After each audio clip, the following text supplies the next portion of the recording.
by Taboola. Sponsored links, promoted links. Lewis, Delaware. This unbelievable, tiny company is disrupting a $200 billion industry. EverQuote Insurance quotes 4 stages to a heart attack. Are you at risk? Gundry MD. Darkest Hour tells the incredible story of the early days of World War II, when Winston Churchill had to decide whether to negotiate with Adolf Hitler or go to war.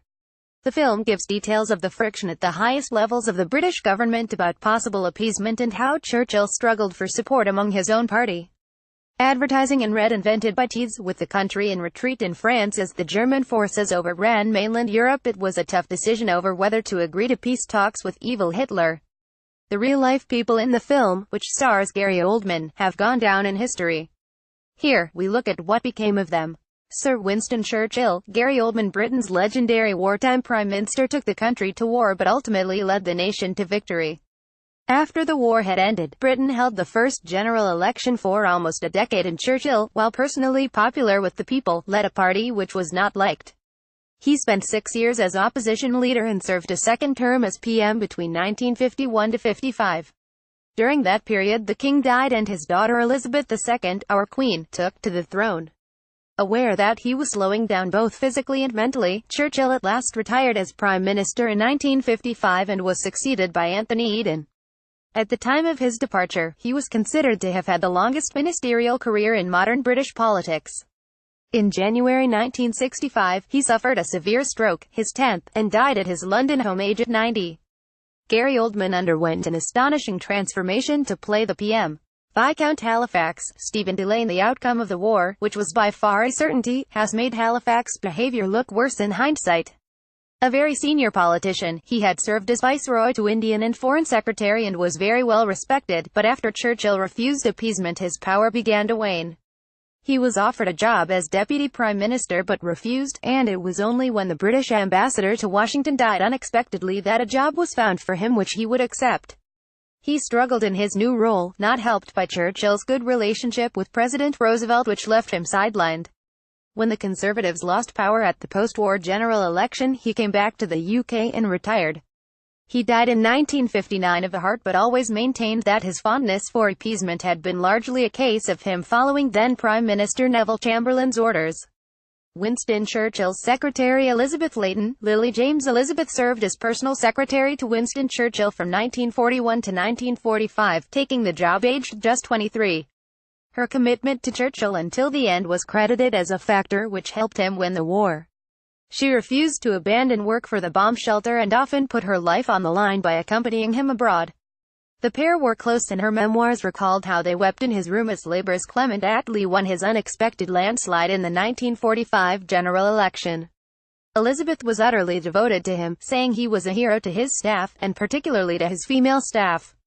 In Darkest Hour she is depicted as having a brother who died at Dunkirk, but this detail is fictionalized. After the war, Elizabeth married labourer Francois Nel and moved to South Africa, where she lived as a housewife. She kept in touch with Churchill and stayed close to his daughter Sarah before her 1982 death. Elizabeth died aged 90 in 2007, leaving 3 children: Andrea, 71, Debbie and Francois, 61. King George VI. Ben Mendelsohn. King George VI and Churchill developed the closest personal relationship in modern British history between a monarch and a prime minister. Every Tuesday for 4.5 years from September 1940, the two men met privately for lunch to discuss the war in secret and with frankness. Throughout the war, the King and Queen, known to us as the Queen Mother, provided morale-boosting trips throughout the United Kingdom, visiting bomb sites, munitions factories, and troops. He had only become king after the abdication of his brother, and inherited the monarchy when it was deeply unpopular, but George did much to restore faith in the institution. His reign saw much of the dissolution of the British Empire, although he remained King of Pakistan until his death in 1951 of lung cancer. His daughter Queen Elizabeth II succeeded him. Neville Chamberlain. Ronald Pickup Chamberlain was Prime Minister for 3 years until May 1940, but his premiership was dominated by the question of policy towards an increasingly aggressive Germany. He had travelled multiple times to meet with Hitler and believed he had secured peace for Britain as it teetered on the edge of war. The public believed him, too, and he was cheered when he returned from Germany. It was not to be, and Hitler did not keep his word not to take control over Czech provinces.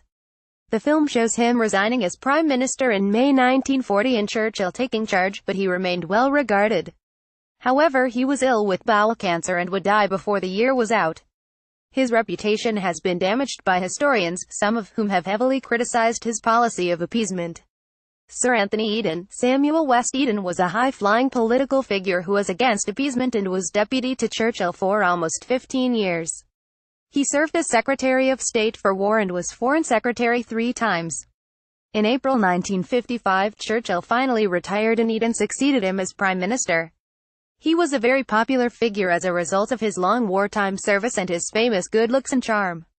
His famous words "peace comes first" always added to his already substantial popularity.